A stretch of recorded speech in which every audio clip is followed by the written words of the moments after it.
In this video, we're going to look at determining the area under a curve, and we're going to specifically be trying to look out for examples that do cross over the x-axis. And we're going to start with this example. We're going to integrate x cubed, take 4x, between negative 2 and positive 2.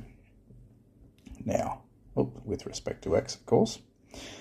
So the first thing we need to do is actually work out that integral. It's going to be x to the 4 over 4 minus 4x squared over 2. We can tidy that up a little bit to be x to the 4 over 4 minus 2x squared.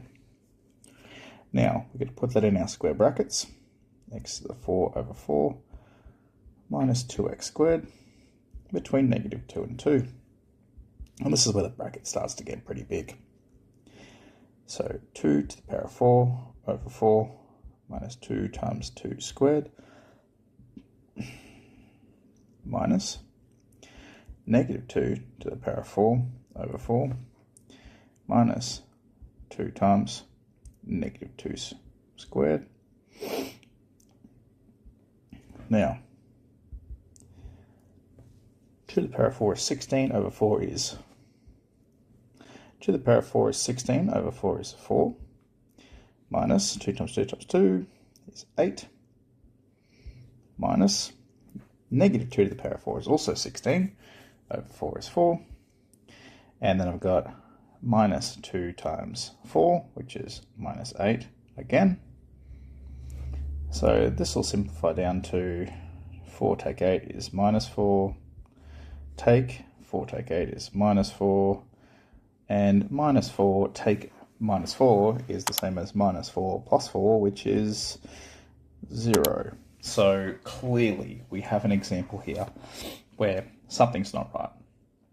My definite integral is equal to 0, but that's definitely not my area. So what is happening? Well, let's just scroll on over and have a look at a visual we've prepared before. So what we have here is this red line is my curve of x cubed take 4x. And what you're seeing is I have a point here where I'm crossing the x-axis. So this area is positive, this area is negative, and what's happening is they're cancelling each other out. And obviously, well, we can't have that. That's not gonna be able to be possible. That's not gonna work. So we need to have a look for ways that we can deal with that. And the first thing we're going to look at is, well, we first need to work out where we cross the x-axis, because we can't deal with something if we don't know where it crosses the x-axis. So to put it simply, well, where it crosses the x-axis is where the original equation equals 0. So let's just quickly do that up here. That's called the roots. So where are the roots of this equation? Well, the roots are where x cubed take 4x equals 0. We've got a common factor here of x. So x as a common factor. So that means I've got roots at x equals 0.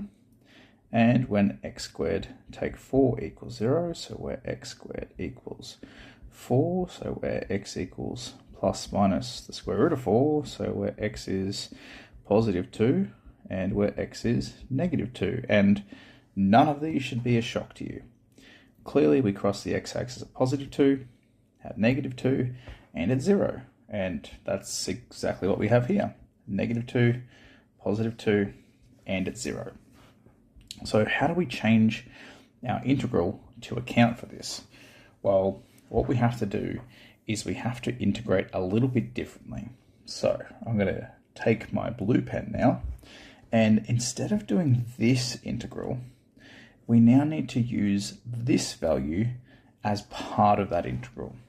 So because I'm crossing over my x-axis, this integral would now need to be